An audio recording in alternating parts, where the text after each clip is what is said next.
বাবা, শেষমেশ এক ধর্ষিতা মেয়ের সাথে তুমি আমার বিয়ে দিতে চাইছো? এই বিয়ে করতে আমি পারবো না। বিয়ে বাড়িতে বরের কবুল বলার ঠিক আগ মুহূর্তে এমন কথা শুনে সবাই চমকে যায়। কথাটা শোনা মাত্রই রফিক আহমেদ তার বড় ছেলের গালে ঠাস করে একটা চড় মেরে দেন। ইতিমধ্যে অনেকেই কানাঘুষা করা শুরু করে দিয়েছে। একজন মহিলা তো বলেই উঠল, এই মেয়েকে তো সবাই ভালোই জানতাম। আহারে, বেচারির সাথে এমন কাজটা কে করেছে? আমরা তো এসব ব্যাপারে কিছু শুনলামই না। নিজের মেয়ের সম্পর্কে এসব কথা শুনে আর ঠিক থাকতে পারলেন না রহিমা বেগম। মুখে আঁচল দিয়ে কাঁদতে লাগলেন।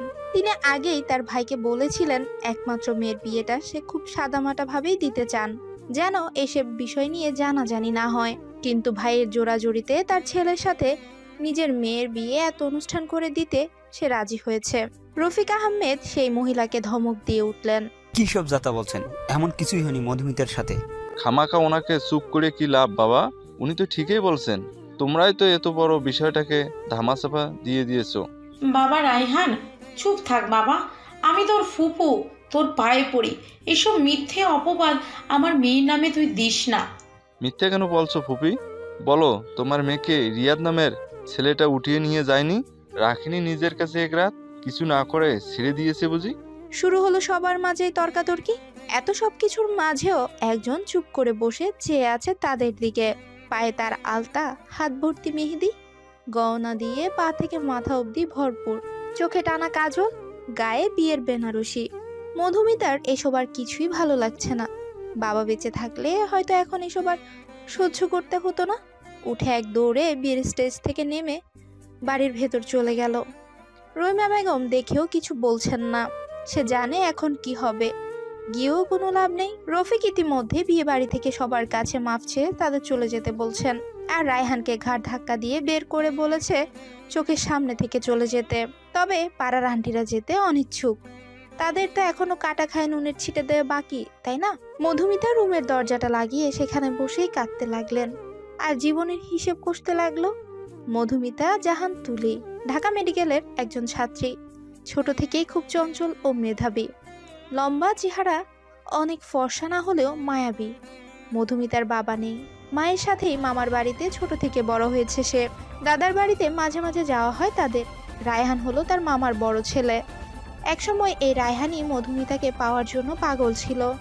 কিন্তু ভাগ্যের কি নির্মম পরিহাস, এই ছেলেই সবার সামনে মধুমিতাকে নিয়ে এত বড় একটা কথা বলে দিল। কথায় আছে না, মানুষ চেনা যায় বিপদে। কিছুদিন আগের ঘটনা, রিয়াদ নামের পাড়ার এক বখাটে ছেলে মধুমিতাকে খুবই বিরক্ত করত। একদিন মধুমিতা সহ্য করতে না পেরে ভার্সিটির সবার সামনে তাকে চড় মেরে দেয়। এটা যেন কাল হয়ে দাঁড়ায় তার জন্য। রিয়াদের ইগো হার্ট হয় তাতে। সেদিন বিকেলে বাড়ি ফেরার সময় মধুমিতাকে জোর করে গাড়িতে তুলে নিয়ে যায় রিয়াদ। এক হোটেলে অজ্ঞান করে নিয়ে যায় ওকে খারাপ কিছু করতে। তবে হয়তো সৃষ্টিকর্তা সহায় ছিল মেয়েটার। ওই দিনই সে হোটেলে ড্রাগস খুঁজতে একদল পুলিশ আসায় সবাইকে ধরে নিয়ে যায়। মধুমিতাকে অতিরিক্ত ডোজ দেওয়ার ফলে তার জ্ঞান ফিরতে সকাল হয়ে যায়। এদিকে রহিমা মেয়েকে না পেয়ে যেন পাগল প্রায়। মধুমিতাকে বাসায় এনে রফিক ঠিক করে পাড়ায় এসব কিডন্যাপিং এর বিষয় ছড়ানোর আগেই তাড়াতাড়ি নিজের ছেলের সাথে বিয়ে দিয়ে দিবে মধুমিতার। তবে রায়হানের মধুমিতার সতীত্ব নিয়ে সন্দেহ হয় এখন, আর তাই সে মধুমিতাকে বিয়ে করতে চায় না। তবে মধুমিতা অনেকবার তাকে রিজেক্ট করেছে। সে প্রতিশোধ নেওয়াটা এখনো বাকি, তাই বিয়ে বাড়িতে এত কাহিনী করলো সে। দেখছি গো ননদিনী, বিয়ে বাড়িতে সবার সামনে কি কাণ্ডটায়না হলো। এখন হয়তো তোমার মেয়েকে আর কেউ বিয়ে করবে না। হালিম বানানোর জন্য মাংসগুলো কেটে টুকরো টুকরো করছিল রহিমা। তখনই রায়হানের মায়ের মুখে এমন কথা শুনে থেমে যায় সে। এসব কিছুর পিছে যে রায়হানের মায়েরও হাত আছে তা ভালো করেই জানেন তিনি। নিজের বোনের মেয়ের সাথে ছেলের বিয়ে দিতে না পারার ক্ষোভটা হয়তো এখন ছাড়বে সে। রহিমা আর তার মেয়েকে কখনোই সহ্য করতে পারতো না রায়হানের মা, তাই এই বাড়িতে থাকতেও চায়নি রহিমা। তবে ভাইয়ের জোড়াজুড়িতে বছরের বেশিরভাগ সময় এখানেই থাকা হয় তার। মাঝে মাঝে শ্বশুরবাড়ি গিয়ে সবার সাথে দেখা করে আসে সে। শ্বশুরবাড়ির সবাই সাথেই তার ভালো একটা সম্পর্ক রয়েছে। তবে সেখানে থাকলে যে বারবার মৃত স্বামীর কথা মনে পড়ে, তাই তারাও রহিমাকে তেমন জোর করেনি সে বাসায় বেশিরভাগ থাকতে। কিন্তু সে বাড়ির দরজাটা সবসময় খোলা এই মা মেয়ের জন্য। বিয়েতে অবশ্য তারা কেউ আসেনি, এর একটা কারণ আছে, তারা কেউই রায়হানকে তেমন পছন্দ করতেন না। তবে এইসব ভাবার বা কারো কথায় কান দেওয়ার সময় নেই। এদিকে সারাদিন মেয়েটা না খেয়ে আছে, তাই তো নিজ হাতে মধুমিতার জন্য পছন্দের হালিম বানাতে এসেছিল রহিমা। তাই নিজের কাজে আবার লেগে গেল। মধু, মা আমার, দরজাটা খুলতো, দেখ তোর জন্য খাবার নিয়ে এসেছি। রহিমার কথায় হালকা নড়ে বসে মধুমিতা। জানলা দিয়ে তাকিয়ে দেখে বাহিরে অন্ধকার। রাত হয়ে গেছে বুঝি। সময় কখন কাটলো বুঝতে পারেনি সে। এখনো তার গায়ে বিয়ের সাজ। আস্তে করে উঠে দরজাটা খুলল সে। মা, মা ডাকটা শুনেই যেন আত্মা কেঁপে উঠল রহিমার। কথাটা কতটা যন্ত্রণা লুকিয়ে আছে এই ডাকটার পিছনে। মেয়েটি চোখ বুক ফুলে একাকার, কেঁদেছে হয়তো খুব। তবে রহিমাকে এখন ভেঙে পড়লে চলবে না, তাকে শক্ত থাকতে হবে। একে জোর করে খাইয়ে দিতে লাগলো সে। মধুমিতাও না করতে পারলো না, পেটে যে একটা দানাও পড়েনি সকাল হতে। মা, সবাই কি তোমাকে আমায় নিয়ে কথা শুনিয়েছে? কিসব বলছিস? কে কি বলবে? আর তোর মার হাতে এত ফালতু সময় কোথায় বলতো? আমি আর এখানে থাকতে চাই না মা। তুই চিন্তা করিস না মা, কারো কোনো কথা তোকে শুনতে দিব না আমি। কালকেই তোর দাদু বাড়ি গিয়ে উঠবো আমরা। সেখানে সবাইকে আমি সব জানিয়ে দিয়েছি। তোর বড় চাচা, ফুপু, তোর দাদি সবাই তোর জন্য অপেক্ষা করছে। আর মামা? তাকেও অনেক কষ্টে রাজি করেছি। এখন খেয়ে ঘুমিয়ে পড়তো চুপ করে। মধুমিতা মায়ের কোলে মাথা রেখে ঘুমিয়ে যায়। তবে আর রহিমা হাত বোলাতে থাকে মেয়ের মাথায়। পরের দিন সকালে তারা গিয়ে হাজির হয় মধুমিতার দাদুর বাড়িতে। ওনারা সবাই গ্রামেই থাকেন, থাকবে নাই বা কেন? ওনারা তো জমিদার বংশ, গ্রামের প্রধান। সবার ভালো মন্দ তারাই দেখে। বাড়ির সামনে নামতেই রহিমা যেন আর তর সইছে না। ভাবিকে মনে সব কথা বলে নিজেকে হালকা না করলে যে সে থাকতে পারবে না। তাই মধুমিতাকে রেখে নিজে ব্যাগ নিয়ে আগে ঢুকে গেল বাড়িতে। মায়ের কাণ্ড দেখে মধুমিতা হেসে দিল। অনেকদিন পর গ্রামের গাছগাছালি, পুকুর এসব দেখে তার ভালো লাগছে খুব। সেও তাই এদিক ওদিক তাকিয়ে ঢুকতে যাবে, তখনই কারো সাথে ধাক্কা খেয়ে পড়ে যেতে নিল। সে যাতে পড়ে না যায় তাই সামনের লোকটির শার্ট খামচে দিয়ে ধরলো। ওদের মাথার উপর মধুমিতার ওড়না এসে পড়ল, দুজনকে ঢেকে ফেলেছে একদম। এমন সময় সামনের ব্যক্তিটির কণ্ঠ শুনতে পায় মধুমিতা। ইউ স্টুপিড, কে তুমি? দেখে চলতে পারো না? আর আমার বাড়িতে চোরের মতো ঢুকছো কেন? বেশ কর্কশ কণ্ঠে বলে উঠল সোহান। ধমক খেয়ে সাথে সাথে নিজেকে ছাড়িয়ে নেয় মধুমিতা, আর বাতাসে উঠতে থাকা ওড়নাটা টেনে নিচে নামিয়ে নেয়। খোপাটাও খুলে গিয়েছে ইতিমধ্যে। অবাধ্য চুলগুলো সামনে এসে এলোমেলোভাবে উঠছে। এদিকে সোহান একটু আগে অজানা কোনো রমণীকে ঝাড়ি দিলেও এখন এক দৃষ্টিতে মুগ্ধ হয়ে তাকিয়ে আছে তার দিকে। খোলা চুলে বাঙালি মেয়েদের এত সুন্দর লাগে কেন? যেন মনে হচ্ছে দুনিয়াটা থেমে গেছে। তবে এই ঘোর তার বেশিক্ষণ রইল না। নিজের অনুভূতিকে কিভাবে নিয়ন্ত্রণ করতে হয় তা তার খুব ভালো করেই জানা আছে। এই কে আপনি? আর একটু আগে আমাকে ঝাড়ি মারলেন কেন? সোহান যেতে নিতেই ছিল, তবে মধুমিতার কথাই থেমে যায়। পেছন ফিরে তাকায় মধুমিতার দিকে। তখন ওড়নার নিচে থাকায় মধুমিতাকে চিনতে পারেনি সে। তবে এখন ঠিক চিনতে পেরেছে। তবে মধুমিতা হয়তো চিনতে পারেনি তাকে। চিনবেই বা কি করে? যে কয়বার এই বাসায় এসেছে সে কয়বারই পড়াশোনার খাতিরে ঢাকায় ছিল সোহান। মহাপুরুষদের সুন্দরী নারীদের সাথে অযথা কথা বলাটা শোভা পায় না। কথাটা বলেই সোহান বাড়ির ভেতরে ঢুকে গেল। মধুমিতা হা করে তাকিয়ে আছে। ছেলেটা ইগো দেখিয়ে অপমান করলো নাকি সুন্দরী বলে সুনাম করলো, কিছুই বুঝলো না সে। আর কিছু না ভেবে সেও বাসায় প্রবেশ করলো। আজ জমিদার বাড়িতে হরেক রকমের খাবারের আয়োজন করা হয়েছে। মুরগির রোস্ট, পোলাও, গরুর গোস্ত থেকে শুরু করে খাসির মাংস কিংবা হরেক রকমের পায়েস, সেমাই ইত্যাদি সবকিছুই যেন ভরপুর রান্না। মনে হচ্ছে যেন বিয়ে বাড়ির অনুষ্ঠান। মনে হবেই বা না কেন, আজ কতদিন পর পুরো বাড়ির সবাই একসাথে দুপুরে খাবে। মধুমিতার বড় চাচা সোহেল সরকার, তার 2 মেয়ে 1 ছেলে। বড় মেয়ে মুক্তা স্বামী নিয়ে দেশের বাহিরে থাকে। ছোট মেয়ে সিনহা এবার 10ম শ্রেণীতে পড়ে। আর একমাত্র ছেলে সোহান সরকার, পেশায় একজন ডক্টর। মধুমিতার ছোট ফুফু শিফা, তার 1 মেয়ে ঝুমুর, 1 ছেলে যে বড় তার নাম মিরাব। সাথে তো মধুমিতার দাদা দাদি আছেই। এতদিন পর ভাই বোনরা সবাই একসাথে হয়ে কত খুশি। ডাইনিং রুমে বসে সবাই আড্ডা দিতে ব্যস্ত। মধুমিতাও যেন সব ভাই বোনকে একসাথে পেয়ে খুব খুশি। আর সোহান হলো সবার বড়। শেষ একপাশে চুপ করে ডোন্ট কেয়ার ভাব নিয়ে ফোন টিপছে। এই মৌমাছির মধু, তোর চুল এত বড় কেন রে? তোর কতবার বলছি আমার মৌমাছি মধু ডাকবি না? ওর তো ঘাড়ের রগ সব তেরা, বলে লাভ নাই মধু আপু। ওর তো পুরো মাথায় নষ্ট, নতুনের কি? এই পুরো গ্রুপ মিলে আমাকে পচালে ভালো হবে না কিন্তু, বলে দিলাম। পচাবো না কেন? তোর জন্য তো আমি একটা নতুন নামই ভেবেছি। আজ থেকে তোর নাম মুরগির পায়ের নুপুর। বাহ, কি মেধা আমার! নোবেল পাওয়ার যোগ্যতা রাখি। পরে তুই গাইবি আর নাচবি, ঝুমুর ঝুমুর নুপুর বাজে, মুরগি মিলেছে পাখনা। আয়া থাক, বেচারিকে আর কেউ পচাবে না। ছোট আম্মু, রহিমাকে উদ্দেশ্য করে কথাটা বলল। দেখো সবাই আমাকে মানসিক নির্যাতন করছে। রহিমা সবাইকে পায়েস দিতে দিতে বলল, কার এত বড় সাহস রে আমার পরি মেয়েটাকে কথা শোনায়? ও পড়ি না ছোট আম্মু, ও হলো পিতনি। দেখো না চুলগুলো কেমন কোকড়ানো। সবাই এভাবেই নিজেদের মধ্যকার খুনসুটি দিয়ে আছে। আর সোহান যেন এইসব চেঁচামেচিতে বেশ বিরক্ত হচ্ছে। সে ওদের সবার স্বভাবের সম্পূর্ণ বিপরীত। তার সবসময় শান্ত পরিবেশে থাকতে ভালোই লাগে, গম্ভীর স্বভাবের বলাও যেতে পারে তাকে। তবে চোখে চশমা পরে থাকা সিল্কি চুলের ছেলেটাকেও চাইলেও কেউ ইগনোর করতে পারবে না। তবে সোহানকে এই মুহূর্তে ঝুমুর বাদে সবাই ইগনোর করে নিজেদের দুষ্টমিতে ব্যস্ত। শুধু ঝুমুর একটু পরপর পানির গ্লাস হোক পায়েসের বাটি এটা ওটা এগিয়ে দিচ্ছে সোহানকে। এই বিষয়টা সিনহাও কিছুটা খেয়াল করেছে। দুপুরে ভরপুর খাওয়া দাওয়া শেষে সবাই ভাত ঘুম দিয়েছে। তবে দোতলা বারান্দাতে দাঁড়িয়ে আছে মধুমিতা। আইসক্রিম খেতে ইচ্ছে করছে তার, তবে এখন কাকে বলবে আনতে? গ্রামের বাড়িতে সে সচরাচর সবখানে দোকানপাট থাকে না। এক কাজ করা যায়, ফুপিকে রসমালাই বানিয়ে ফ্রিজে রাখতে দেখেছিল মধুমিতা। দুধে চিবিয়ে রাখা রসগোল্লাগুলো ঠান্ডা অবস্থায় খেলে আইসক্রিমের মতোই লাগবে।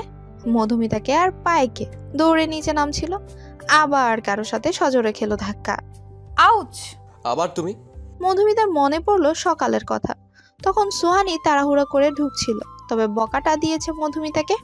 এখন প্রতিশোধ নেওয়ার সুযোগ। সোহানকে কিছু না বলতে দিয়ে এবার সেই বলা শুরু করলো, ইউ ননসেন্স! কে আপনি? দেখে চলতে পারেন না?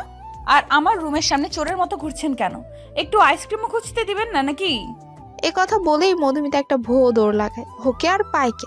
সোহান পুরা ভেবা চাকা খেয়ে গেছে। সবসময় সে সবাইকে কথা শোনায়, আর হাজি দুদিনকার পিচ্চি মেয়ে তাকে কথা শোনালো। আর কি বললো সে? চোরের মতো রুমের সামনে ঘুরছে। পাশের রুমটাই তো তার, নিজের রুমেও যাবে না নাকি সে? এর বদলা সোহান সরকার ঠিকই পরে নিয়ে ছাড়বে। সবাই মিলে ঠিক করেছে আজ সবাই গ্রামের বড় জঙ্গলে ঘুরতে যাবে। ট্রুথ অ্যান্ড ডেয়ার খেলাও খেলবে সব ভাই বোন মিলে। তবে সোহান এসব খেলায় যেতে চায় না, কিন্তু বাবা সোহেলের জিদের কাছে তার হার মানে নিয়ে ওদের দায়িত্ব নিতেই হলো। ওরা সবগুলোই তো বাচ্চা বাচ্চা মেন্টালিটি নিয়ে থাকে, তাই সাথে ম্যাচুয়ার কাউকে তো থাকা উচিত। সবাই অবশেষে জঙ্গলে এসে হাজির হলো। গাছগাছালিতে ভরা ঘন জঙ্গলে হালু আসছে খুব কষ্ট করে। মনে হয় যেন সন্ধ্যা হয়ে গেছে। একটা খোলা জায়গায় সবাই গোল হয়ে বসেছে, মাঝে একটা বোতল। এখন ট্রুথ অর ডেয়ার খেলার পালা। প্রথমে মীরা বোতল ঘোরালো মুখের দিক, সিনহার দিকে এসে পড়েছে। ট্রুথ নাকি ডেয়ার? ট্রুথ। ক্রাশের নাম্বার? মুর্তাসিম আর হামজা। এরা তো পাকিস্তান ড্রামার নায়ক। একটা থাপ্পড় দিয়ে ড্রামা দেখা বের করে দেবো একদম। সামনে এক্সাম আর উনি পড়া বাদ দিয়ে ড্রামা দেখে। এই বয়সে ক্রাশ কি আবার? আহ ভাইয়া, এগুলো কেমন ব্যবহার? এর জন্যই তোমাকে আমরা আনতে চাইনি। নিজে তো বুড়ো আনরোম্যান্টিক হয়ে গেছো, আমাদের এখন বানাতে চাও নাকি? আমি বুড়ো আনরোম্যান্টিক? ঠিকই তো বলছে। এত বড় হয়েছো, না করছো প্রেম না করছো বিয়ে। বড় ভাইয়ের সাথে কিভাবে কথা বলতে হয় ম্যানার্স ভুলে গেলি নাকি? মধুমিতা মুখ ব্যঙ্গ করে বলল, নিজেই জানে না আরেকজনকে শেখায়। সোহান কিছু বলতে যাবে এর আগেই ঝুমুর চিল্লিয়ে বলে উঠল, মধুমিতা তোর গায়ে যোগ। আ! এক চিৎকারে সবার কানের পর্দা প্রায় ফাটিয়েই দিয়েছে। গাছে বাড়ি খেয়ে ওদের চিৎকারের আওয়াজ আবার প্রতিফলিত হচ্ছে। সবাই চোখ বন্ধ করে কানে হাত দিয়ে মাথা নিচু করে রইল। এদিকে এত জোরে 10টা বক্স একসাথে বাজালেও আওয়াজ হয় না তো। এদিকে ভয়ে মধুমিতা সিনাকে এমন ভাবে চেপে ধরেছে যেন ওর দম যায় অবস্থা। সোহান ভাইয়া হেল্প, ওকে ছাড়িয়ে নিজের কাছে নেও, দম আটকে গেল আমার। যতই ঝগড়া করুক বোন তো। সোহান আর কিছু না ভেবে মধুমিতাকে ছাড়িয়ে নিজের কাছে নিল। মধুমিতার আর এত কিছুর হুঁশ নেই। ও সামনের ব্যক্তির বুকে মাথা রেখে শক্ত করে জড়িয়ে ধরলো তাকে। সোহান যেন মধুমিতার প্রতিটা কাঁপনই অনুভব করতে পারছে।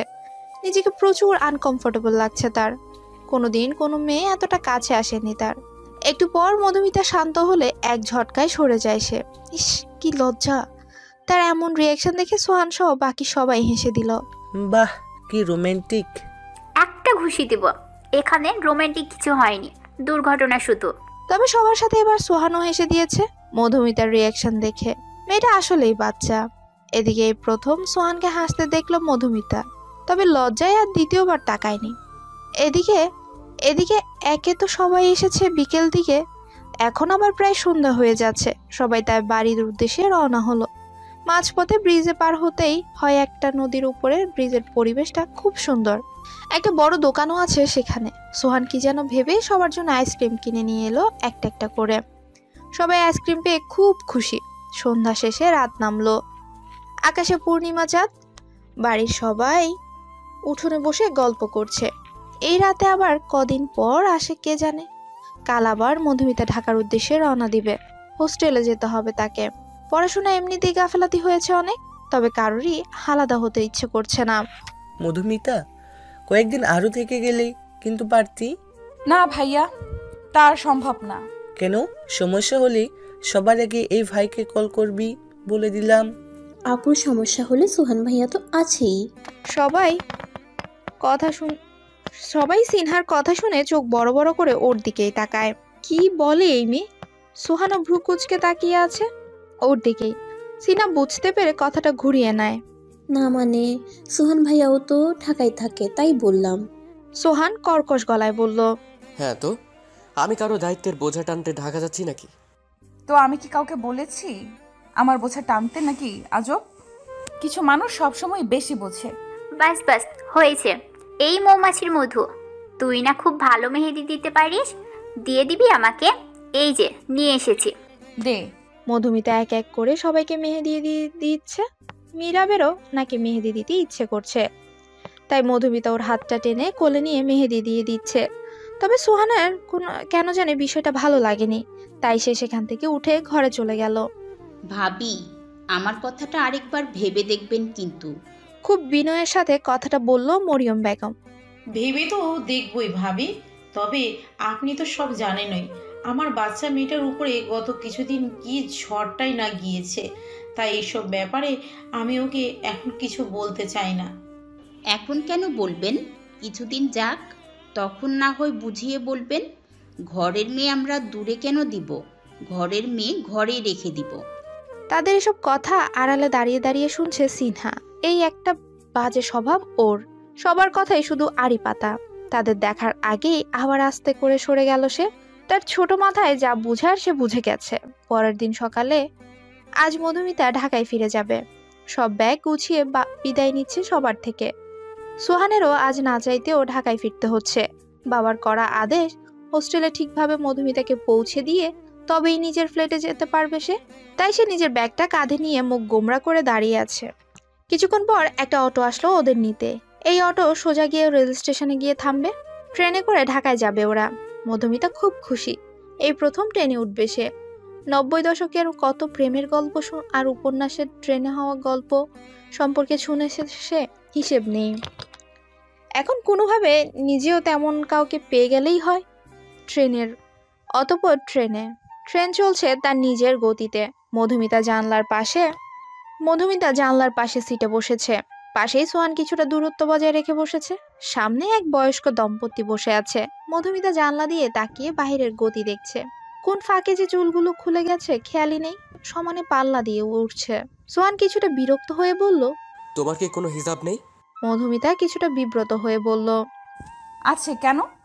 বাইরে চলাফেরা করলে হিসাব পড়বে, নয়তো চুলগুলো এমন টাইট করে বাঁধবে যেন প্রয়োজনে ছিঁড়ে যায়, কিন্তু খুলে যেন না যায়।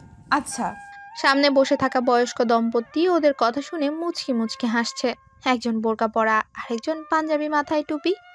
দেখেছো গিন্নি, ঠিক আমাদের মতো এক সময় আমরাও এমন ছিলাম। মনে আছে কোথাও গেলে কিভাবে আমি তোমার কাপড় পরার বিষয়ে খেয়াল করতাম।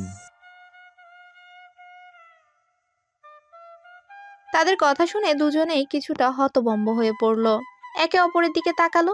এই স্বামী স্ত্রী হয়তো তাদের কাপল ভাবছে। না দিদি, আপনি ভুল ভাবছেন। ইনি আমার চাচাতো ভাই, আমার স্বামী না। হ্যাঁ হ্যাঁ, আমরা অবিবাহিত। থাক থাক, আর বলতে হবে না। আমরা এখন বুড়ো হলে কি হয়েছে, এক সময় জমিয়ে প্রেম করতাম, লুকিয়ে লুকিয়ে কত দেখা করেছি ট্রেনে। তোমরা তো তাও চাচাতো বলেছ। একবার তোমার দাদি এক শিক্ষকের সামনেও পড়েছিল, আমাকে সোজা আপন ভাই বানিয়ে দিয়েছিল।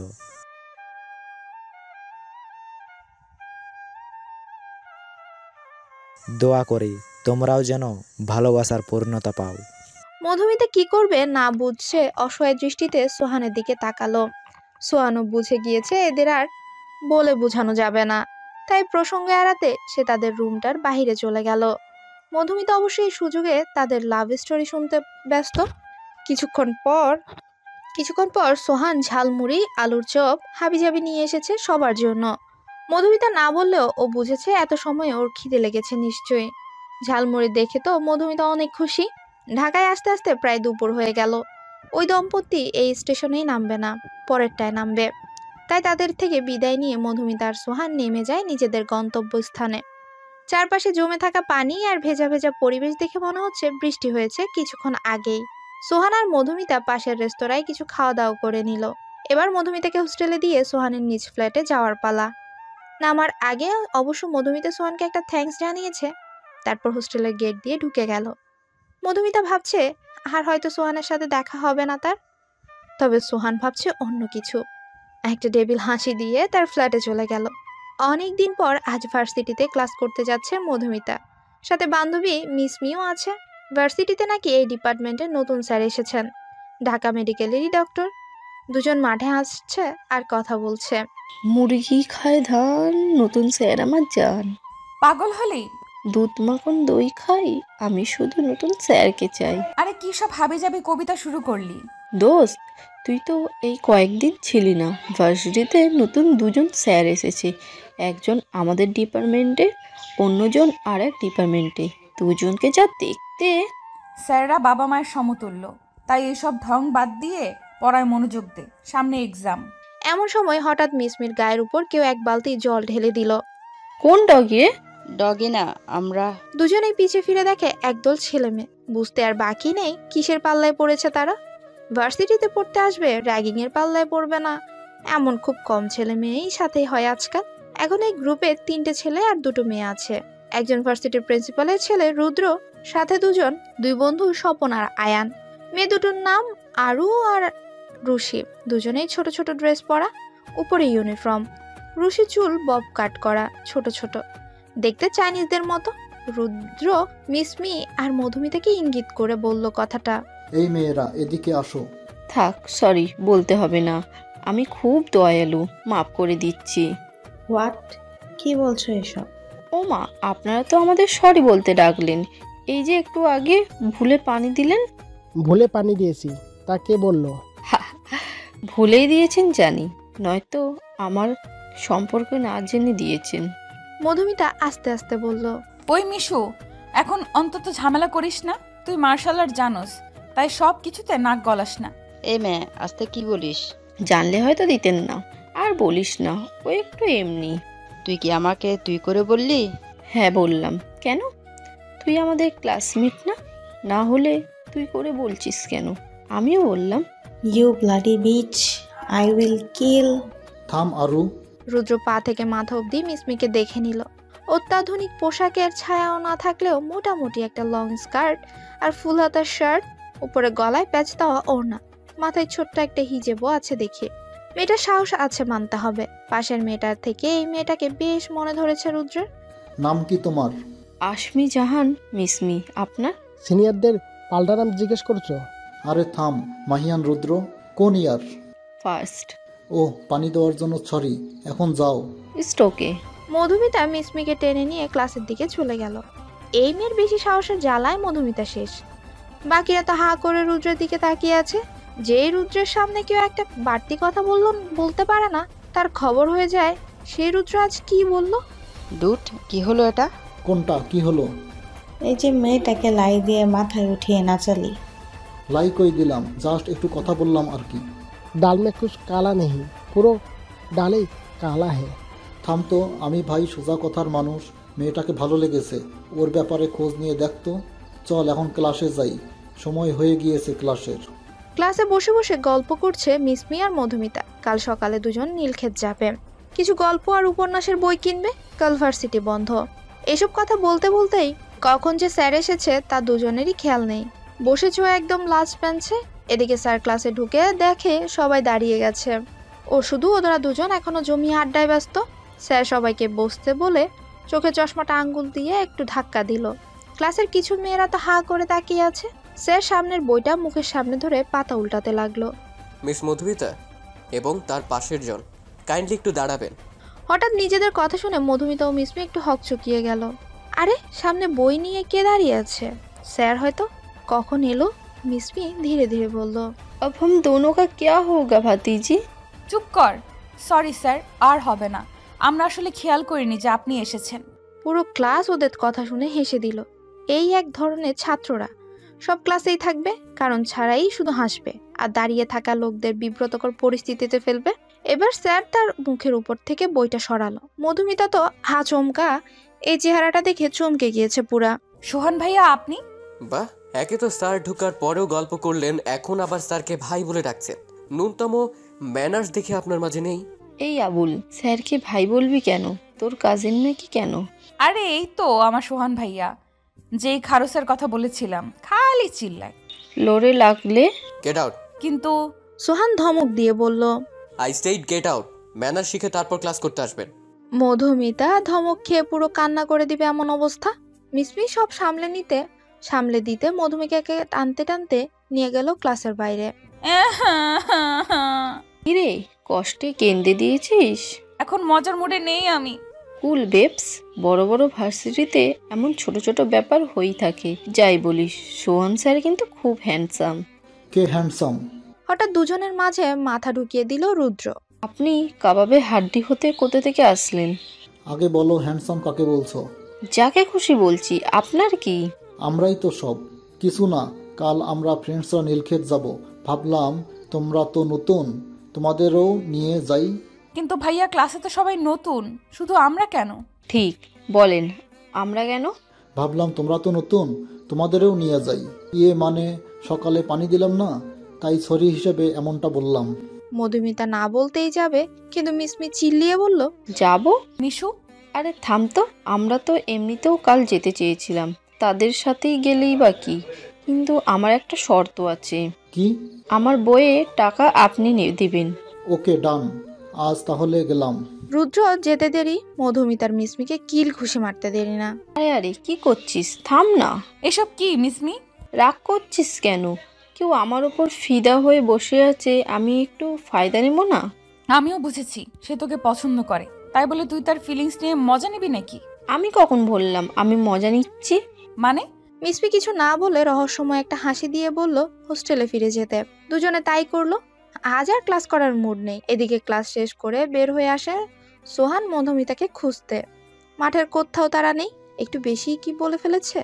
তবে সোহান তো জাস্ট ওই দিন সিঁড়িতে মধুমিতা যা বলেছিল তার বদলাটা নিয়েছে। আচ্ছা, মেয়েটা আবার কান্না করে দেয়নি তো? করলে করুক, সোহানের কি। কিন্তু তবুও ধুর, সোহানের আর কিচ্ছু ভাল লাগছে না। মনের মাঝে যেন মনের বিরুদ্ধেই যুদ্ধ চলছে তার। পরের দিন সকালে পাখির কিচিরমিচির আওয়াজে রুমের জানলার পাশে বসে আছে মধুমিতা। সারাদিনের ভাবসা গরম আবহাওয়ার মাঝে এই সকালের সময়টা যেন একটু স্বস্তি দেয়। তবে গতকাল রাতে মায়ের সাথে ফোনে কথা বলার পর মনটা একটু খারাপ। মায়ের নাকি শরীর তেমন একটা ভালো না, কিন্তু আসলেই তো সবে পরশুদিন। আর এক সপ্তাহ পর ভার্সিটিতে কিছুদিনের জন্য বন্ধ আছে, তার আগে যাওয়া হবে না হয়তো। একটা গোল্ডেন কালার শাড়ি পরেছে মিসমি, মাথায় ম্যাচিং করা একটা হিজাব, কাঁধে ঝোলানো সাইড ব্যাগ। আর মধুমিতা তার সাধারণ গেট আপেই আছে, একটা নর্মাল 3 পিস। দুজনেই সকাল সকাল সামনের বড় রাস্তার মোড়ে ওয়েট করছে রুদ্রের জন্য। নিজের কালো গাড়িটা নিয়ে রুদ্র হাজির। গাড়িতে উঠতে উঠতে বলল, আমরা তো রিকশায় করে যাব বলেছিলাম। আজ একটু কষ্ট করে গরিবের গাড়িতেই না হয় গেলেন। আচ্ছা সমস্যা নেই, দরজাটা খোলেন, টান দিব কিভাবে? অতঃপর দুজনেই গাড়িতে উঠে গন্তব্যস্থলে রওনা দিল। তবে কেউ একজন যে পাশে টঙে বসে চা পান করছে আর তাদের দেখছে, এই জিনিসটা সবার অজানা। নীলক্ষেত, এখানে একটা এরিয়াতে আগেও কয়েকবার এসেছে রুদ্র, তাই ঘুরিয়ে ঘুরিয়ে দেখাচ্ছে ওদের কোন দোকানে ভালো উপন্যাসের বই পাওয়া যায়, কোথায় দাম কম, ইত্যাদি ইত্যাদি। মিসপি আর রুদ্র একসাথে হাঁটছে আর কথা বলছে, মধুমিতা কিছুটা পেছনে। সিঙ্গেল ছেলেমেয়েদের এই একটা যন্ত্রণা, কোনো কাপলের সাথে আসলে সবার মাঝ থেকেও তারা অসহায় এতিমের মতো চলে। মধুমিতার অবস্থাটা ব্যতিক্রম নয়। কিছুক্ষণ পর মধুমিতা একটা স্টলের সামনে থামলো। না না, বইয়ের দোকান না, বইয়ের দোকানের পাশে ছোট্ট করে একটা কসমেটিক্সের দোকান। মধুমিতার এক মুঠ চুড়ি খুব পছন্দ হয়েছে, কাছে গিয়ে দাম জিজ্ঞেস করলো 800 টাকা। মধুমিতা কোনো রকম জানটা নিয়ে সরে এসেছে। এক মুঠ চুড়ি এত দাম হতে হবে কেন? এখন চুড়ি কিনলে বই কেনার টাকাই গরমিল হবে, তার চেয়ে ভালো বইয়ের দোকানেই যাবে সে। মধুমিতা তাকিয়ে দেখে মিসমি অনেকটা দূরে চলে গিয়েছে। মধুমিতা তাই ওর কাছে না গিয়ে পাশের একটা দোকানে ঢুকে নানান বই সারি সারি ভাবে সাজানো, বসে পড়াও যাবে দেখছি। মধুমিতা হুমায়ুন স্যারের হিমু উপন্যাসটা কিনলো, সাথে ইলমা আপুর পদ্মমীর উপন্যাস, আরও কয়েকজন রাইটারের বই কিনে নিল। সবই রোমান্টিক জনদের। একটা শুধু হরর বই কিনতে হবে, তবে তেমন ভালো বই খুঁজে পাচ্ছে না। এমন সময় কেউ একজন ওর সামনে একটা বই খুলে ধরলো আর বলল, you can try this. Madhumita পাশ ফিরে তাকায়। চোখে কালো একটা সানগ্লাস পরা, মুখে চাপদাড়ি, চুলগুলো কিছুটা বড় বড়। নীল কোট পরিহিত যুবক দাঁড়িয়ে আছে পাশে। আগে কখনো এই ছেলেকে দেখেছে বলে মনে পড়ছে না তার, তবে কণ্ঠটা কেমন চেনা চেনা লাগছে। হাই, আমি রাফসান। এই বইয়ের দোকানটা আমার, আর এরা আমার কর্মচারী। ও আই সি।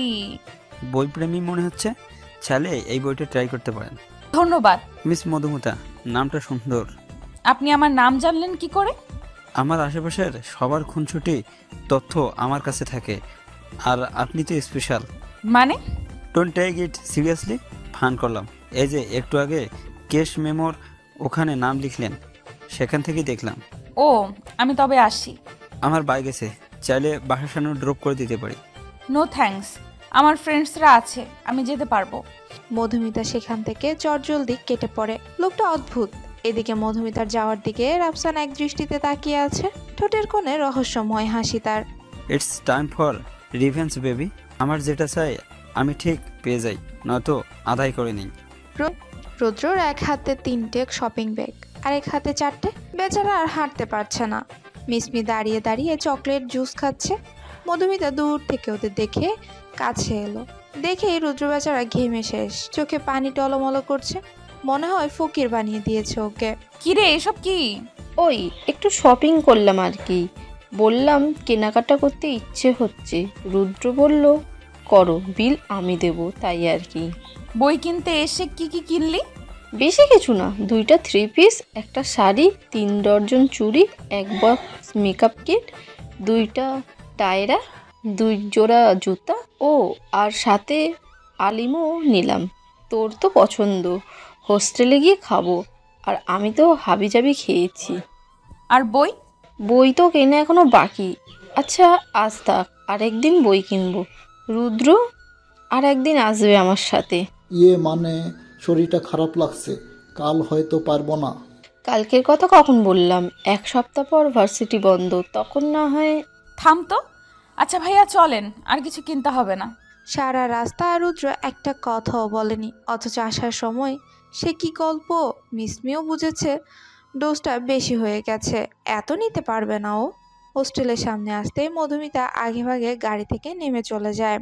মিসমি নামতে গিয়েও থেমে যায়। কিছু বলবে? আজ একটু পরীক্ষা করে নিলাম, আপনার ধৈর্য কেমন, সারা জীবন পারবেন নাকি? মানে? সব কথা বলতে হয় না, কিছু বুঝে নিতে হয়। মিসমি গাড়ি থেকে নেমে চলে গেল। রুদ্র এক পলক তাকিয়ে রইল তার দিকে। তবে কি রুদ্র যা ভাবছে মেয়েটা তাই বুঝালো? দেখতে দেখতে প্রায় 1 সপ্তাহ কেটে গিয়েছে। সোহানের সাথে মধুমিতা ওই দিনের পর থেকে আর একটা কথাও বলেনি। ক্লাস টাইমে শুধু ক্লাস করেছে চুপচাপ। সোহান কয়েকবার আগ বাড়িয়ে কথা বলতে আসলেও মধুমিতা এড়িয়ে চলেছে। এদিকে মিসমির সাথে রুদ্রের প্রেমটাও বেশ জমেছে। আজ সবাই যে যার বাড়িতে বেড়াতে যাবে। মিসমির তাই মন খারাপ। অবশ্য একটা কারণও আছে, মিসমি অনাথ। মধুমিতা তাই জোর করেছে খুব ওর সাথে যেতে, তবে মিসমি যাবে না, রুদ্র তো আছেই ওর জন্য। তাই শেষমেশ মধুমিতা একাই যাওয়ার সিদ্ধান্ত নেয়।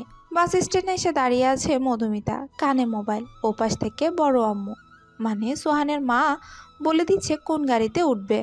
মধুমিতা আবার রাস্তাঘাট তেমন একটা চেনে না। আসার সময় তো ট্রেনে করে এসেছিল সোহানের সাথে। সোহানের মায়ের কথা মতো একটা বাসে উঠে পড়লো সে। 3 নম্বর সারিতে এক পাশে 2টো সিট ফাঁকা, ওখানে জানলার পাশের সিটটায় বসলো সে। কিছুক্ষণ পর বসে থাকতে থাকতে ঘুমিয়েও গেল সে। এই ঝামেলা, গাড়িতে উঠলেই তার ঘুম। এদিকে তার পাশে যে কোনো এক ছেলে এসে বসেছে তার দিকে তার কোনো খেয়ালই নেই। অনেকটা পথ পেরিয়ে গাড়ি যখন থামলো, মধুমিতার ঘুমও ভাঙলো। জেগে বুঝলো সে অপরিচিত কারো কাঁধে মাথা রেখে ঘুমোচ্ছিল। তাড়াতাড়ি সরে যায় সে, উপরে তাকিয়ে ভূত দেখার মতো চমকে যায়। আপনি? অন্য কাউকে এক্সপেক্ট করছিলে বুঝি? না মানে আপনিও বাড়ি যাচ্ছেন? ফর ইউর কাইন্ড ইনফরমেশন, ওই বাড়িটা আমারও। বড় ছেলে হওয়া একটু বেশিই আমার। তুমি তো বিয়ে করে পরের বাড়ি চলে যাবে, তাই বাড়িকে বাবার বাড়ি বলবে। তোমার বাড়ি হবে তোমার শ্বশুর বাড়ি। মধুমিতা কিছু না বলে মুখ ফুলিয়ে অন্যদিকে ঘুরে তাকায়। এই ছেলেটা সবসময় তাকে কথা শোনায়। সোহান ওর চেহারা দেখে হাসছে। মেয়েটা কিউট। বাসের তেল ভরতে সময় লাগবে। সোহান এই ফাঁকে বাইরে গিয়ে পাশের হোটেল থেকে 2 প্লেট গরম খিচুড়ি নিয়ে এলো। বাসে কম বেশি সবাই তাই খাচ্ছে। এখানকার খিচুড়ি খুব ভালো। সোহান আগে যে কয়েকবার ঢাকা থেকে গিয়েছে সে কবারই খেয়েছে। নাও। কি?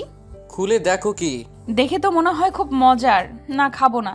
যে আমাকে বারবার কথা শোনায় তারটা খাই না। ওকে, নো প্রবলেম। সোহান বসে বসে নিজের প্লেটটা ফাঁকা করছে। কেমন লোকটি বাবা, আরেকবার সাধবে না? মধুমিতার খিদেও পেয়েছে। নিচ থেকে এখন কিছু এনে খেলে আবার লজ্জায় পেতে হবে। কিন্তু নাকের কাছে গ্রানও তো লুঙ্গি ড্যান্স করছে। এই তো আরেকবার ডিমে কামড় দিল। এই জানালার গ্লাস দিয়ে আমায় দেখো কেন? আপনাকে কোথায় দেখলাম আজব? বাইরে দেখছি। শেষবারের মতো বলছি, ঢং না করে খেয়ে নাও। মেয়েদের বাড়তি ঢং আমার ভালো লাগে না। মধুমিতা মুখ বেঁকিয়ে বলল। আপনি বললেই আমার শুনতে হবে বুঝি? যদি না খাই কি করবেন? কোলে বসিয়ে খাইয়ে দিব। কোলে বসে খাবা? মধুমিতার চোখ বড় বড় হয়ে গিয়েছে সোহানের কথা শুনে। এটা কেমন কথা? লোকটা লজ্জা নেই নাকি? আবার এত জোরে বলেছে যে বাসে সবাই তাকিয়ে আছে। সোহান নিজেও কিছুটা ইতস্তত বোধ করলো। মুখ ফসকে কি যাতা বলেছে। এই মেয়ের সামনে যেন তার আরেকটা পার্সোনালিটি জেগে ওঠে। মধুমিতা তাড়াতাড়ি খিচুড়ির প্লেটটা পাশ থেকে ছো মেরে নিয়ে খেতে শুরু করে। একটু পর সোহান একটা কোন আইসক্রিম আর কিছু হাবিজাবি নিয়ে আসে মধুমিতার জন্য। ধরো, তোমার তো আবার খাবার পর মিষ্টি কিছু না খেলে ভালো লাগে না। তেমন কিছু পাইনি, তবে এটা টেস্ট করো। লোকটাকে কিছু না বললেও মনের কথা বুঝে নিবে কিভাবে? বারবার থ্যাঙ্কস দিবে না তো, শুনতে ভালো লাগে না। খাও। আর রাস্তায় যে জ্যাম পড়বে একটু পর, বাড়ি যেতে যেতে রাত হবে হয়তো।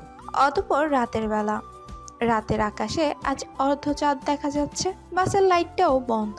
মধুমিতা জানলার পাশের সিটটায় বসে এখনো হেলান দিয়ে ঘুমোচ্ছে। কিছু চুল উড়ে এসে কপালে পড়ছে বারংবার। সোহান চুলগুলো কানের পিছে গুজে মাথাটা নিজের বুকের উপর রাখলো। এমন কেয়ারলেস কেন মেয়েটা? জানলার বাহিরে প্রায় অর্ধেক মাথা বের হয়েছিল। সোহান মধুমিতাকে বুকে রেখে দেখে ওর শরীরটা হালকা গরম। জ্বর আসবে নাকি মেয়েটার? কপালে হাতের উল্টো পিঠ দিয়ে দেখে আসলেই গরম হচ্ছে শরীরটা। ওটা গায়ের উপর দিয়ে ঢেকে দিল। আর একটু ঘুমাক না মেয়েটা। কিছুক্ষণের মধ্যেই মেন রাস্তা ছেড়ে চিকন রাস্তা দিয়ে বাসটা থামবে। তখন না হয় জাগাবে ওকে। কানে হেডফোন লাগিয়ে সোহান গান শুনতে লাগলো। রোদে পুরাই রোমিও চেহারা, তুমিও বুঝলে না আমার ইশারা। লোকে পাগল বলুক মাতাল বলুক, আমি তো তোমার পিছু ছাড়বো না। এই ভাই আইয়া পড়েছি, নামেন। কে কে নামবেন? বাস হেল্পারের ডাকে নড়ে বসে সোহান। মধুমিতাকে ডেকে তুলে ইশারা দিয়ে বুঝায় নামতে হবে। মধুমিতাও আস্তে করে উঠে দাঁড়ায়। সোহান ওকে নিয়ে গাড়ি থেকে নামে। সোজা অটোতে করে বাড়িতে গিয়ে পৌঁছায়। বাড়ির সবাই হয়তো ভেবেছে এত দেরি যেহেতু হচ্ছে আসতে হয়তো ভোর হবে। তবে সোহানের মা এখনো ড্রয়িং রুমে বসে ঝিমোচ্ছে। মধুমিতাকে নিজের রুমে পাঠিয়ে সোহান ওর মায়ের সাথে কথা বলতে লাগলো। মধুমিতার জ্বরের ব্যাপারেও বলল। সোহানের মা নিজে না গিয়ে সোহানের কাছে ওষুধ দিয়ে বলল মধুমিতাকে খাইয়ে দিতে। সোহান কিছুটা ইতস্তত বোধ করলো। তার মা নিজে না গিয়ে সোহানকে কেন এত রাতে অন্যের মেয়ের রুমে পাঠাচ্ছে। মায়ের কথাবার্তা শুনে মনে হলো তার হাবভাব তেমন একটা ভালো না। কি মতলবে ডাকলো কে জানে। সোহান আর কিছু না ভেবে ওষুধ নিয়ে মধুমিতার রুমে গেল। দরজাটাও খোলা। পরপর কয়েকবার নক করলো কিন্তু কোনো আওয়াজ নেই। শেষে নিজেই দরজা ধাক্কা দিয়ে ভেতরে ঢুকলো। দেখে মধুমিতা গায়ে চাদর দিয়ে শুয়ে আছে, চুলগুলো পুরো ভিজে। এত রাতে আবার গোসল করতে কে বললো ওকে? মধুমিতা। মধুমিতা নিশ্চুপ। সোহান মাথায় হাত বুলিয়ে বলে, মধুমিতা উঠো। আরে উঠো একটু, ওষুধ খেয়ে আবার ঘুমাবে। মধুমিতা আস্তে আস্তে চোখ খুলল, ভালো করে খেয়াল করে দেখে এটা সোহান। চট জলদি উঠে বসে, গায়ে ওড়নাও নেই, চাদরটা গায়ের উপর আরেকটু টেনে উঠালো। সোহানও বুঝতে পেরে অন্যদিকে তাকায়। সরি, আমার এত রাতে তোমার রুমে আসা ঠিক হয়নি। আসলে মা পাঠিয়েছে, ওষুধটা খেয়ে নাও। আর আমি পাশের রুমে আছি, কিছু লাগলে ডাকবে। দরজাটা লাগিয়ে ঘুমো। সোহান তাড়াতাড়ি উঠে নিজের রুমে চলে গেল। নিঃশ্বাস খুব জোরে জোরে চলছে। এমন লাগছে কেন তার? এই মেয়েটা যে খুব টানছে সোহানকে। সোহান নিজের ফোন বের করে গ্যালারির একটা ছবি দেখতে লাগলো, মধুমিতার ঘুমন্ত ছবি। না না, কামন সোহান, নিজেকে কন্ট্রোল করতে হবে। তোমার ওর প্রতি অনুভূতিটা ঠিক কি সেটা সম্পর্কে আগে নিজে শিওর হও। টিনেজার ছেলে মেয়েদের মতো অল্পতেই এত আবেগী হওয়াটা তোমার মানায় না। Control yourself. সকালবেলা আজ সকাল সকাল বাড়িতে রান্নার আয়োজন শুরু হয়েছে। বাড়ির একমাত্র জামাই যে এতদিন পর মেয়ে নিয়ে আসবে, আপ্যায়নে যেন কোনো কমতিই না হয়। মেয়ে জামাইয়ের সাথে আবার তার কোন দূর সম্পর্কের ভাইও নাকি আসবে। মধুমিতা, ঝুমুর ওরাও কাজে সাহায্য করছে। মীরাব বাজার ঘাটে কি লাগবে বারবার এনে দিচ্ছে। সিনহা কোনো কারণবশত রুমে মুখ গোমরা করে বসে আছে। কেউ না দেখলেও সোহান বিষয়টা খেয়াল করলো, তাই সিনহার রুমে গেল ওর সাথে কথা বলতে। সিনহু। হ্যাঁ ভাইয়া বলো। কি হয়েছে রে তোর? মন খারাপ কেন? সিনহা মেয়েকে হাসি দিয়ে বলল, কই না তো, কিছু হয়নি। ভাইকে বলবি না? সিনহা কিছুক্ষণ চুপ করে থাকলো, তারপর হঠাৎ সোহানকে জড়িয়ে ধরে কান্না করতে লাগলো। সোহানের কলিজাটা যেন ছিঁড়ে যাচ্ছে সিনহার কান্না দেখে। বুঝার উপর থেকে যতটা মনে পড়ে, সিনহাকে কখনো কাঁদতে দেয়নি সোহান। তার কলিজার টুকরো হলো তার এই ছোট বোনটা। বলবি না কি হয়েছে? ভাইয়া বল। আপু মনে হয় ভালো নেই। দুলা ভাইকে আমার সুবিধার মনে হয় না। কি বলবি, খুলে বল। আপু বলতে বারণ করেছিল, কিন্তু আমি না বলে পারছি না। দুলা ভাই মনে হয় আপুকে খুব কষ্টে রাখে, সবার সামনে শুধু ভালোবাসার অভিনয় করে। গতবার যখন আপু আসছিল, তখন একবার আমি আপুর পিঠ দেখেছিলাম, অনেক কাটাছেঁড়ার দাগ। তারপর আপুকে জিজ্ঞেস করলে আপু প্রসঙ্গ এড়িয়ে যায়। তাছাড়া দুলা ভাইকেও আমার ভালো লাগে না, সবার সামনে একরকম আর একা থাকলে একরকম। আমাকে কি তোকে বল। বাজে ইঙ্গিত দেয়। সোহান আর কিছু বলছে না, রাগে তার রগগুলো যেন ছিঁড়ে যাচ্ছে। তবে রাগের বশে প্রমাণ ছাড়া কিছু করাও যাবে না, আর এসবের সত্যতা কতটুকু তাও বের করতে হবে। সোহান সিনহাকে শান্ত করে বলল, আর কিছু হলে বা জানলে সাথে সাথে যেন সোহানকে জানায়। দুপুরবেলা খাবার টেবিলে নানান আইটেমের খাবার সাজানো। বাড়ির সব পুরুষেরা খেতে বসেছে। মহিলারা এক এক করে খাবার এগিয়ে দিচ্ছে। পাশে সোফায় বসে গল্প করছে মধুমিতা আর ঝুমুর। মুক্তার স্বামী ফরাদের সাথে একটা ছেলেও আসছে। মধুমিতা তাকে চেনে, ওই যে বইয়ের দোকানে রাফসান নামের ছেলেটা। তবে চিনেও না চেনার ভঙ্গিতে আছে মধুমিতা। বিষয়টা বেশ রাগাচ্ছে রাফসানকে। বাবা, মুক্তার স্বামীকে উদ্দেশ্য করে বলল কথাটা। আর একটু দেই গরুর মাংস। এত খেতে পারবো না, তবু যেহেতু দিতে যাচ্ছেন দেন। তুই এত ছোচো কেন রে? লোভ সামলাতে পারিস না? সবাই খাওয়া দাওয়া বাদ দিয়ে মীরাবের দিকে তাকালো। কি বলছে ও এসব? ফরহাদের তো গলায় গরুর লাথি খাওয়ার অবস্থা। সোহান বুঝছে মীরাব কেন এসব বলল। মুচকি মুচকি হাসছে সে। মীরাবকে আগেই সব বলে দিয়েছে সোহান। ফরহাদকে বাস দিতে মীরাবকে টিমে নেওয়া দরকার। আরে সবাই আমার দিকে তাকিয়ে আছে কেন? আমি তো ফোনে কথা বলছিলাম, এই যে কানে ব্লুটুথ। আর বলবেন না জামাইবাবু, আমার এক ফ্রেন্ড এত ছেঁচড়া, খাবারের কথা শুনে নাকি তার আসতে ইচ্ছে করছে। সবাই আবার খাওয়া দাওয়ায় মনোযোগ দিল। সোহান ইশারা দিয়ে বোঝাচ্ছে দ্বিতীয় ডোজ দিতে হবে এবার। এদিকে সবার খাওয়া শেষ। সবাই উঠলেও ফরহাদ দিব্যি খেয়েই যাচ্ছে। ফরহাদ খাওয়া শেষে দই মুখে দিবে, ঠিক তখনই জীবনে কি চোখে দেখেছে নাকি লোব্বা? সবার শেষ হলেও ওনার শেষ হয় না। ফরহাদ কিছুটা ঘাবড়ে বলল, আমাকে বললে শালা বাবু? আরে না না, ফোনে বলছিলাম। ও। মুখে না বললেও ফরহাদ ঠিক বুঝেছে মীরাব কথাগুলো তাকে বলছে। তার আর খাওয়া হবে না, রাগে সে উঠে যায়। তবে মুক্তাকে ইশারা দিয়ে বলে রুমে আসতে, কিন্তু ঝুমুরের সাথে থাকায় মুক্তা আর যেতে পারে না। আজ সারাদিন ওর সাথেই গল্প করতে হবে মুক্তাকে। এদিকে বিকেলবেলা পেছনের পুকুরটার পাশে একা একা বসে আছে মধুমিতা। কানে হেডফোন দিয়ে গান শুনছে আর গুনগুন করে গাইছে। অনেকদিন পর মুক্তা আপুর সাথে কথা বলে ভালোই লাগলো। তবে ঝুমুর বারবার মুক্তা আপুর সাথে একা কি যেন বলতে যাচ্ছিল। বুঝতে পেরে মধুমিতা নিজেই উঠে আসে। এমন সময় মধুমিতার মনে হলো পেছনে কেউ আছে। পিছ ফিরে কাউকে হঠাৎ দেখে চমকে পড়ে যেতে নিলে সামনের ব্যক্তি ওকে ধরে ফেলে। রিল্যাক্স আমি। আপনি একা একা বসে আছেন যে? না মানে এমনি। এমনিতে কেউ বসে থেকে বুঝি? কাউকে মনে করছেন হয়তো। না তেমন কিছু না। পুরনো কোনো ক্ষতও তো মনে করতে পারেন। এই কথা শুনে মধুমিতার হঠাৎ রিয়াদের কথা মনে পড়ল। সেদিন একটুর জন্য বেঁচে গিয়েছিল সে। কি বাজে অভিজ্ঞতা। না তেমন কিছু না। হলে বা কি যায় আসে, পাস্ট ইজ পাস্ট, রাইট? কথা বলতে বলতেই রাফসান যে কখন মধুমিতার অনেকটা কাছে চলে এসেছে মধুমিতা খেয়ালই করেনি। তার তো রিয়াদের কথা মনে পড়েছে। শুনেছিল রিয়াদের নাকি পলিটিশিয়ান লোকদের সাথে হাত আছে। ছাড়া পেয়ে গেছে নিশ্চয়ই। আবার কোনো গন্ডগোল করবে না তো? But what about your past mister Rafsan? Rafsan কিছুটা দূরে সরে বলল, আরে সোহান, আপনার সাথে তো পরিচয়ই হলো না। আপনি তো অন্য লোকের প্রতি ইন্টারেস্ট বেশি দেখাচ্ছেন, তাই হয়তো আমায় চোখে দেখেননি। কথা বলতে বলতে সুহান ওদের কাছে চলে আসলো। মধুমিতা কিছু না বলে ঘরে চলে যায়। সুহান রাফসানের ঠিক সামনে এসে দাঁড়ায়। তা আমাকেও একটু বলেন আপনার অতীত নিয়ে। মানে ইয়েটে বুঝি না ভাই। আপনি আমাদের গেস্ট, আশা করি গেস্টের মতোই থাকবেন। বাড়ির মেয়েদের সাথে বেশি ভাব জমাতে আসবেন না। বাড়ির বড় ছেলে হিসেবে ভদ্র ভাষায় জানিয়ে দিলাম। ওই আমার ফোনটা ঘরে রেখে আসছি, মা ফোন দিতে পারে, যাই তবে পরে কখনো কথা বলবো। রাফসান তার তড়িঘড়ি কেটে পড়ে। সোহানের সন্দেহ ঠিক। এই ফরহাদ আর রাফসানকে একদম বিশ্বাস করা যাবে না। দুজনের মতলব ভালো না। আর এর আগে তো ফরহাদ কখনো এসে রাফসানের কথা কিছু বলেনি। এবার কোথা থেকে নিয়ে আসলো একে? সোহানের তো এবার একটু খোঁজ নিয়ে দেখতে হবে এই ছেলের সম্পর্কে। মধুমিতার প্রতি ইন্টারেস্ট বেশিই দেখাচ্ছে। মধুমিতা ঘরে বসে ফোন টিপছে। হঠাৎ ঝড়ের বেগে একদম রাগী লুকে রুমে ঢুকে সোহান। ঢুকেই একটানে মধুমিতাকে দাঁড় করিয়ে ফেলে। মধুমিতা তাল সামলাতে না পেরে সোহানের উপরেই পড়ে যায়। এত শখ ছেলেদের সাথে গল্প করার? রাফসান এত কাছে কেন গিয়েছিল তোমার? মধুমিতা ভয়ে ভয়ে বলল, আমি আসলে খেয়াল করিনি, আপনি দূরে যান একটু। কেন? এই কাছে আসলেই দোষ শুধু, তাই না? এই রাফসান সম্পর্কে জানো তুমি কিছু? জানো ওকে? মধুমিতা ভয়ে কিছু বলতেও পারছে না। হাতে প্রচুর ব্যথা পাচ্ছে। চুড়িগুলো ভেঙে একদম হাতে ঢুকে গেছে ওর। সোহানের এদিকে কোনো খেয়ালই নেই। সে যখন জানতে পেরেছে রাফসানি রিয়াদ, তার আর মাথা ঠিক নেই। হ্যাঁ, রাফসান আর অন্য কেউ না, বরং রিয়াদ নিজে। ফেস বদলিয়ে মোটা অঙ্কের টাকা ফরহাদকে দিয়ে সে এখানে এসেছে। কি হলো? Answer me. মধুমিতার হঠাৎ কান্না দেখে সোহানের হুঁশ ফিরে। সাথে সাথে ওর হাত ছেড়ে দূরে সরে যায়।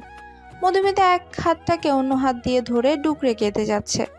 সোহান দেখে হাতে চুড়ি ভেঙে কিছুটা রক্ত। শিট, সো সরি, আমি আসলে খেয়াল করিনি একটু। এদিকে আসো। মধুমিতা আরো পিছে সরে যায়। সোহানের এত রাগী চেহারা এর আগে কখনো দেখেনি মধুমিতা। আসো বলছি। মধুমিতা ভয়ে আরো দূরে চলে যায়। সোহানও বুঝতে পারে ওকে বলে আর লাভ নেই। নিজেই ড্রয়ার থেকে ফার্স্ট এড বক্সটা বের করে ওর কাছে গিয়ে হাতটা ব্যান্ডেজ করে দেয়। সরি, রাগটা কন্ট্রোল করতে পারিনি, ফরগিভ মি। সোহান আর কিছু না বলে রুম থেকে বেরিয়ে যায়। বাহ, কি সুন্দর! নিজে ব্যথা দিয়ে নিজে মলম লাগিয়ে গেল। নিজে প্রপার্টি মনে করে নাকি মধুমিতা ওর বিয়ে করা বউ? হ্যাঁ, রাগে ব্যথায় দাঁড়িয়ে এসব ভাবছে মধুমিতা। সারা বাড়িতে আর কি কোনো রুম ছিল না? ঘুরে ফিরে সোহানের রুমের পাশেরটাই দিতে হলো ওকে। সবই পড়া কপাল। এদিকে আপু, আমি আর পারছি না। এই কথা বলেই ঝুমুর অজরে কাঁদতে লাগলো। মুখতে কি বলে সান্ত্বনা দিবে বুঝতে পারছে না। শুধু এইটুকুই জানে, যা হচ্ছে হয়তো ভালো হচ্ছে না। সে সোহানকে জানে ও যথেষ্ট ম্যাচিউর একটা ছেলে। ও কোনো সিদ্ধান্ত নিলে বুঝে শুনেই নিবে। বোন আমার, থাম এবার। আমি তো তোকে আগেই বলেছি, সোহান তোকে আর সিনহাকে একই মনে করে, নিজের আপন বোন মনে করে তোকে। তুই কেন এখনো ওকে ভালোবেসে কষ্ট পাচ্ছিস? কেন আসবো না আপু? মধুমিতাকে তো সোহান ভাই বোন ভাবে না, তাহলে আমাকে কেন বোন ভাববে? মধুমিতার প্রতি তো তার খুব টান। তোর হয়তো কোনো ভুল হচ্ছে। কোনো ভুল হচ্ছে না আপু। আমি রাত হোক বা বিকেল যখন তখন সোহানকে মধুমিতার রুমে যেতে দেখি। সোহান হয়তো পুরুষ মানুষ, কিন্তু মধুমিতা, ও কি বারণ করতে পারে না সোহানকে? নাকি ওর চরিত্রেই দোষ? ছি ঝুমুর, এসব কি ভাষা? মানলাম তোর কষ্ট হচ্ছে, কিন্তু ভুলে যাস না মধুমিতাও এই বাড়ির মেয়ে। আর আমি আমার ভাইকে চিনি। ওর মনে সত্যিই যদি মধুমিতার জন্য কোনো ফিলিংস থেকে থাকে, তবে ও সব ভেবে চিনতে এগোবে। বাহ আপু, এখন তুমিও তোমার ভাইয়ের পক্ষ নিচ্ছ। আমি কারো পক্ষ নিচ্ছি না ঝুমুর। আমি জানি তোর যন্ত্রণা কতটুকু। কাউকে ভালোবাসলে তাকে না পাওয়ার যন্ত্রণা আমি জানি। প্লিজ তুই সোহানকে ভুলে যা। মুক্তা আর কিছু না বলে নিজের রুমে পা বাড়ালো। তবে ঝুমুর এখন কি করবে, তার তো আর সহ্য হচ্ছে না। মধুমিতাকেও এখন খুব বাজে লাগছে তার। এদিকে ফরহাদ নিজের রুমে বসে তার প্রেমিকার সাথে কথা বলছে, তবে সে জানে না সে রুমে কেউ লুকিয়ে তার ভিডিও বানাচ্ছে। ট্রাস্ট মি জান, আমি তোমাকে খুব ভালোবাসি। এই গাইয়া ভূতকে শুধু জমিদারি বংশ দেখে বিয়ে করেছিলাম। মেয়েটা কি বলছে শোনা যাচ্ছে না। আরে না না, তেমন কিছু না। ও তো আমার অক্ষিতা হওয়ার যোগ্য না। দেখলে গা গুলিয়ে বমি আছে। কোথায় ও আর কোথায় তুমি? হ্যাঁ, একবার শুধু টাকাগুলো হাতিয়ে নেই, তারপর বাড়ি থেকে পালাবো। ওইদিকে রিয়াদ নামের ছেলেটার কথা বলেছিলাম না, ও হয়তো এতক্ষণে নিজের কাজ শুরু করে দিয়েছে। ব্যাস, যা জানার যা বোঝার সবটাই হয়ে গেছে সোহানের। আরও কিছু প্রমাণ জোগাড় করে সে মধুমিতার রুমের দিকে রওনা হলো। প্রমাণ জোগাড়ের ঝামেলায় রিয়াদের কথা বলতেই ভুলে গেছে মধুমিতাকে। তবে এত রাতে ওর রুমে যাওয়া ঠিক হবে? তবে না গিয়েও তো উপায় নেই। রিয়াদ যদি কিছু করে বসে। সোহান মধুমিতার রুমের সামনে এসে দেখে রিয়াদ দাঁড়িয়ে আছে। আরে মিস্টার রাফসান, আপনি? না মানে? আপনার রুম তো নিচতলায়, গেস্ট রুমটা দোতলায়। কি করছেন? শালা মাদা, এই তো যাচ্ছি। তা আপনি কি করছেন? বউয়ের কাছে আসছি। So what? মা, আপনি জানেন না মধুমিতা ইজ মাই ওয়াইফ, আমার একমাত্র বউ। আচ্ছা, আমি যাচ্ছি। রাফসান তাড়াতাড়ি নিচে নেমে গেল। ও তো জানতো মধুমিতার যে কাজিনের সাথে বিয়ে ঠিক হয়েছে সে ভেঙে দিয়েছে বিয়েটা। তবে কি সোহানের সাথে বিয়ে ঠিক হয়েছিল? বিয়েটা ভাঙেনি। এদিকে সোহান বুঝে গিয়েছে মধুমিতাকে একা রাখাটা সেফ না, তাই নিজেই ওর রুমে ঢুকে গেল। এই মেয়েটাকে মাঝে মাঝে থাপ্পড় দিয়ে দাঁত ফালিয়ে দিতে ইচ্ছা করে। মেয়ে হয়ে রুমের দরজা লাগায় না, এ কেমন বদভ্যাস এটা। সোহান ওর রুমে গিয়ে দেখে পুরো অন্ধকার। কিছু না বলে দরজা লাগিয়ে পাশে সোফায় শুয়ে পড়ে। সকালে মিরাব কোনো কারণবশত বাড়ির সবাইকে বাড়ির ড্রয়িং রুমে জড়ো করেছে। মধুমিতা আর সোহানকে ডাকতে গিয়েছে মুক্তা। সোহানের রুম ফাঁকা। মধুমিতার রুমে নক করতে সোহান চোখ ডলতে ডলতে দরজা খুলে। দুজন দুজনকে দেখে যেন ভূত দেখার মতো চমকে গিয়েছে। তাড়াতাড়ি রুম থেকে বের হয়ে মুক্তাকে নিয়ে নিজের রুমে যায়। আর মধুমিতা এখনো চিৎপটাং হয়ে ঘুমোচ্ছে। সোহান, হেই হেই মাইসেস, তুই যেমনটা ভাবছিস তেমন কিছু না। কিন্তু প্রেম করিস আর যাই করিস না কেন, কোনো কিছু অতিরিক্ত ভালো না। তুই জানিস বাড়িতে বাইরের লোক আছে। সামাই এই বিষয়টা গ্রামে জানাজানি হলে কি হবে? সবাই মধুমিতাকে খারাপ বলবে। আর এটা গ্রাম, শহর না। তোর কোনো এক্সকিউজও এই কাজে দিবে না। ডুড, তুই যেমন ভাবছিস তেমন কিছু না। আমার কথাটা শোন। নিচে আয়, নীরব সবাইকে আসতে বলছে। মুক্তা আর কিছু না বলে মধুমিতাকে রাখতে যায়। ওর রুমে সারা রাত যে কেউ ছিল তা সে জানেই না। সে দিব্যি ঘুমিয়ে যাচ্ছে গায়ে চাদর দিয়ে। মুক্তা একটা দীর্ঘশ্বাস ফেলে কিছুটা স্বস্তি পায়। না, দুজনের মাঝে এখনো অমন কিছুই হয়নি। তবে ওরা আজকালের ছেলে মেয়ে, কিছু হলেও হয়ে যেতে হবে। বাড়ির বড়দের জানাতে হবে এই বিষয়ে। মধুমিতাকে ডেকে নিচে নিয়ে যায় সে। এদিকে নিচে সবাইকে এক এক করে ফরহাদের সব কুকর্মের কথা ফাঁস করছে মিরাব। প্রমাণও সব হাতের মুঠোয়। সাথে সাথে মরিয়ম বেগম অসুস্থ হয়ে পড়েছেন। এই জানোয়ারদের চোখের সামনে থেকে সরা, আমি আর পারছি না। মা, সামলাও নিজেকে। কিছুক্ষণ পর পুলিশ এসে ওদের ধরে নিয়ে যায়। মুক্তা একপাশে মূর্তির মতো দাঁড়িয়ে আছে। ও ভাবেনি এত সহজে জানোয়ারের হাত থেকে রক্ষা পাবে সে। মিরাব শক্ত করে মুক্তার হাত দুটো ধরে রেখেছে। এসব অশান্তির মাঝেও মিরাবের হাতটা ধরে যেন মুক্তা কিছুটা শান্তি পায়। ডুব দেয় অতীতের স্মৃতিতে, কলেজ লাইফের সে প্রেম। একসময় খুব ভালোবাসতো মিরাব মুক্তাকে। মুক্তা যে বাসতো না এমন নয়, তবে ওই যে পরিবার, কেউই বলতে সাহস পায়নি কাউকে। তবে আজ এতদিন পর মিরাবের করা প্রতিটা প্রার্থনা যেন আল্লাহ পূরণ করেছেন। মন থেকে কাউকে এতটা চাইলে হয়তো উপরওয়ালা তাকে দিয়ে দেয়। অতঃপর দিন শেষে সন্ধ্যায় আকাশটায় আজ আলো ফুটেছে। রাত হলেও চারদিকে ভালো হবেই বা না কেন, পূর্ণিমার রাজ্যে। বাড়িতে একটা টু শব্দও হচ্ছে না। সবার উপর দিয়ে যে ধকলটা গিয়েছে। পুরো শান্ত পরিবেশ, হালকা বাতাসও বইছে চারদিকটায়। বারান্দায় দাঁড়িয়ে আছে মধুমিতা, খোলা চুলগুলো দুলছে। বারান্দায় থাকা ড্রিমলেকে চারটাও দুলে দুলে হালকা আওয়াজ করছে, অনেকটা পিয়ানো বাজানোর মতো। পাশেই দাঁড়িয়ে আছে সোহান। কোনো এক খেয়ালে হারিয়ে থাকায় কখন যে পাশে কেউ এসে দাঁড়িয়ে আছে তা দেখেইনি মধুমিতা। এদিকে অনেকক্ষণ যাবৎ হাতে মলম নিয়ে দাঁড়িয়ে থাকতে থাকতে শেষে নিজেই গিয়ে মধুমিতার হাতটা ধরল। মধুমিতা পাশ ফিরে তাকায়। সোহানের বুকটা ধক করে ওঠে। চোখে এখনো দুফোঁটা পানি টলমল করছে। কেঁদেছে হয়তো খুব। নাকটাও একদম টকটকে লাল হয়ে গেছে, গোলাপি ঠোঁট দুটো বারবার কাঁপছে। সোহান সাথে সাথে চোখ সরিয়ে নেয়।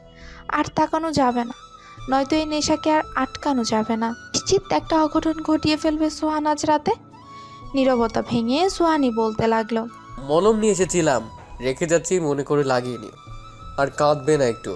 এই বলে যেই না সোহান যেতে নিবে, মধুমিতা ওর হাতটা ধরে ফেললো শক্ত করে।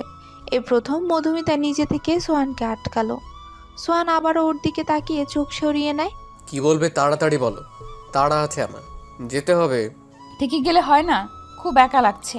সব খারাপ শুধু আমার সাথেই হয় কেন? মায়েরও আজ মন ভালো নেই। কার কাছে গিয়ে কাঁদবো আমি?